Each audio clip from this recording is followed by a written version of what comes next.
Hello, everyone. Hi. So, I hope you can hear me well, and I can't hear myself yet because I don't have the headphones, but you do.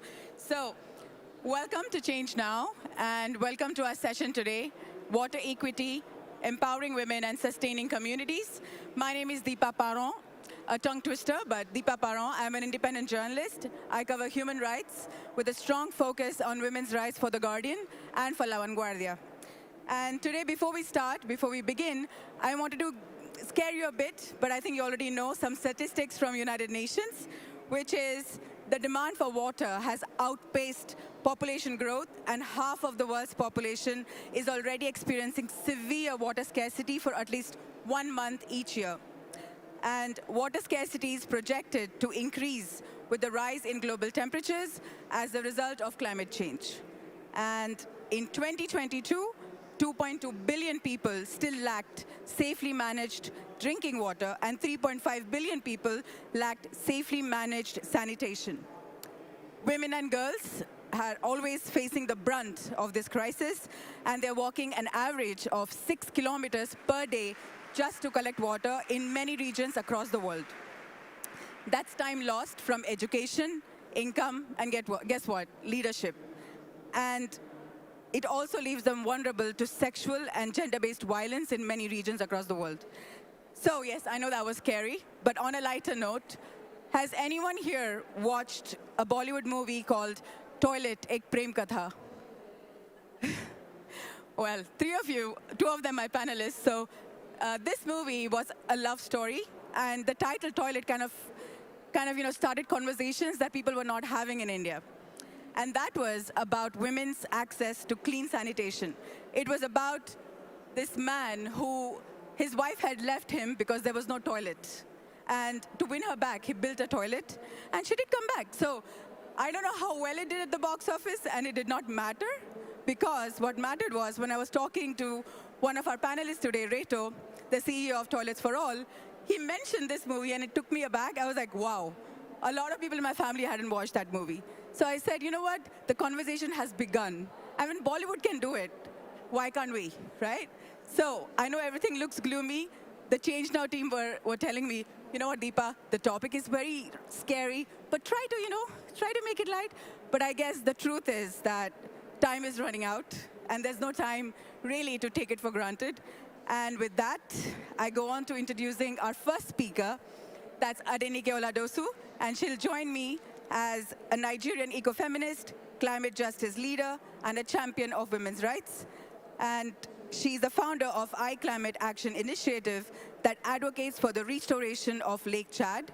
So please join me in welcoming Adenike to the stage with a big round of applause. All yours, Adenike.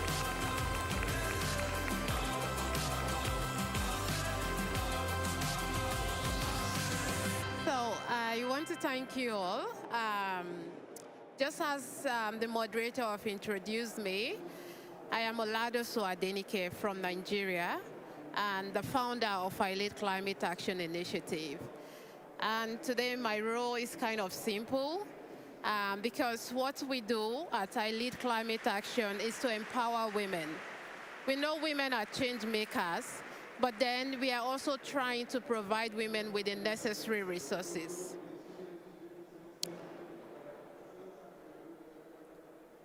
So the fight for safe drinking water is a fight for our human rights.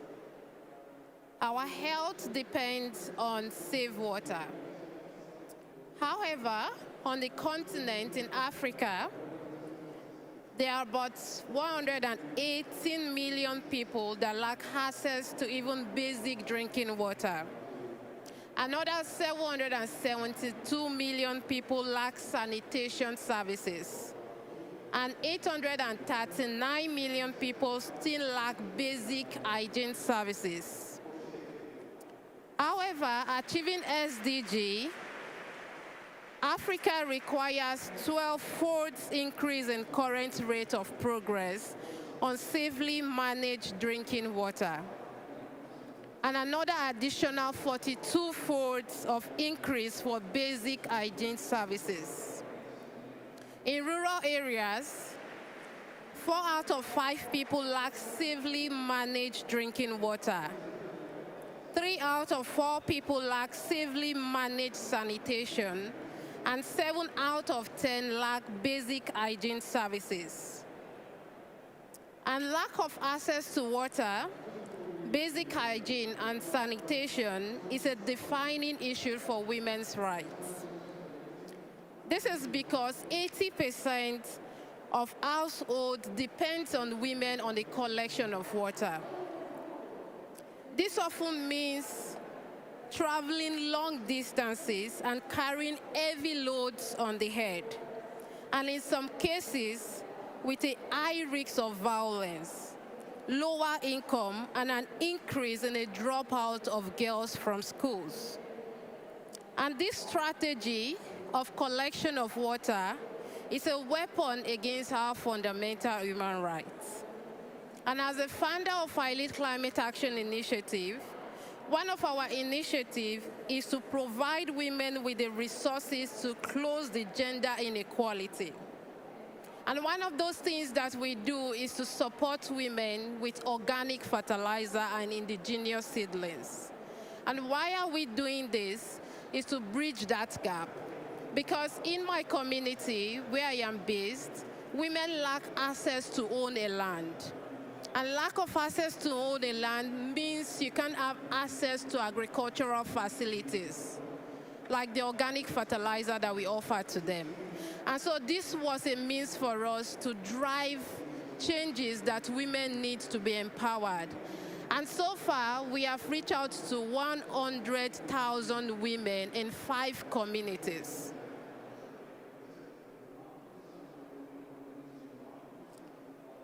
And at the same time, in September 2024, which was last year, in Chechei village, we had the ZDF media, a German-based media, that came to our feed to film our work. And it's now available on their website.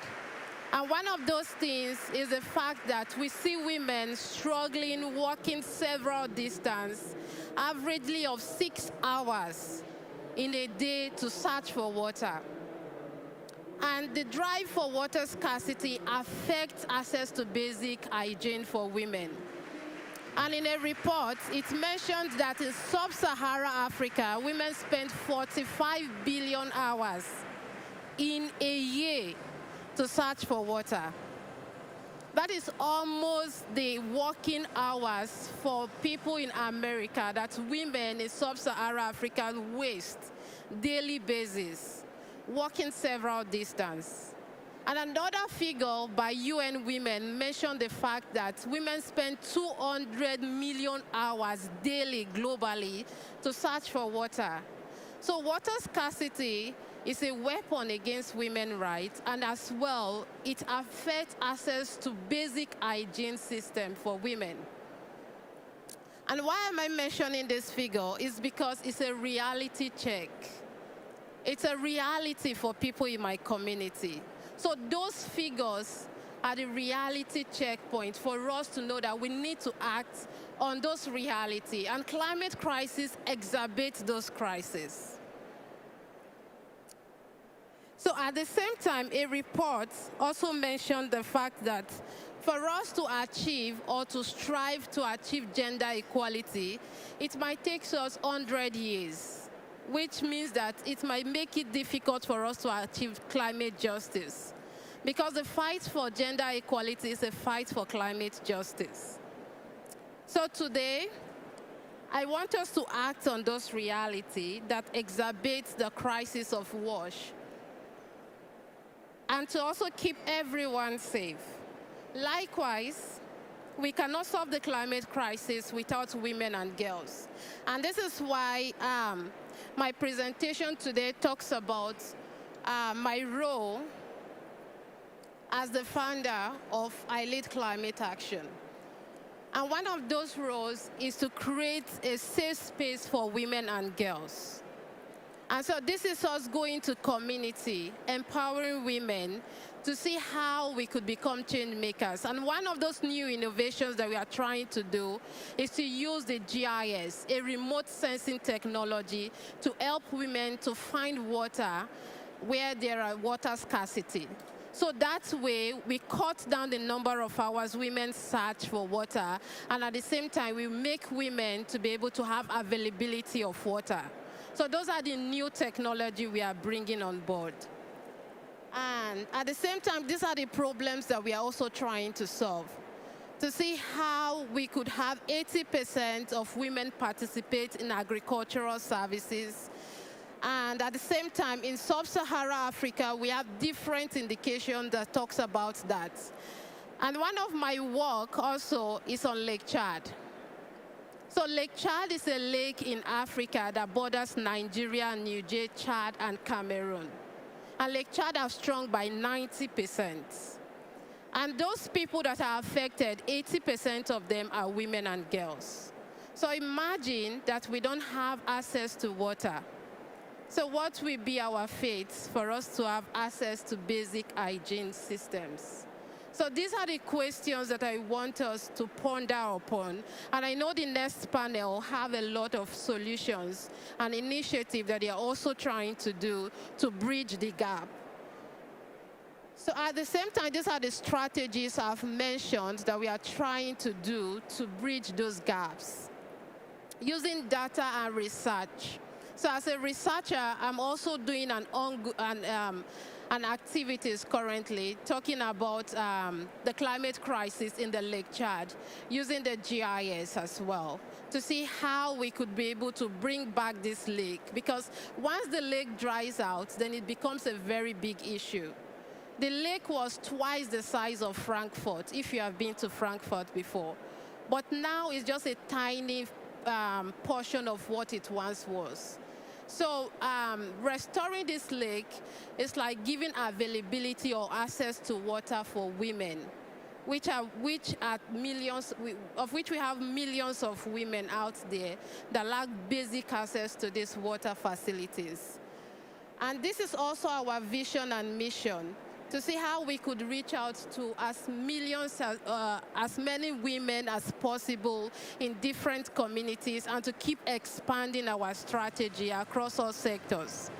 So as a founder of I Lead Climate, I'm also urging us all to also become solution makers, that we can do it.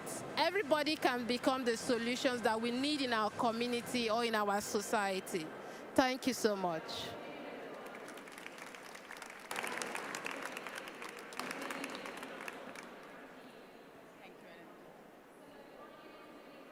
Thank you, Adenike. Thank you so much for joining us today.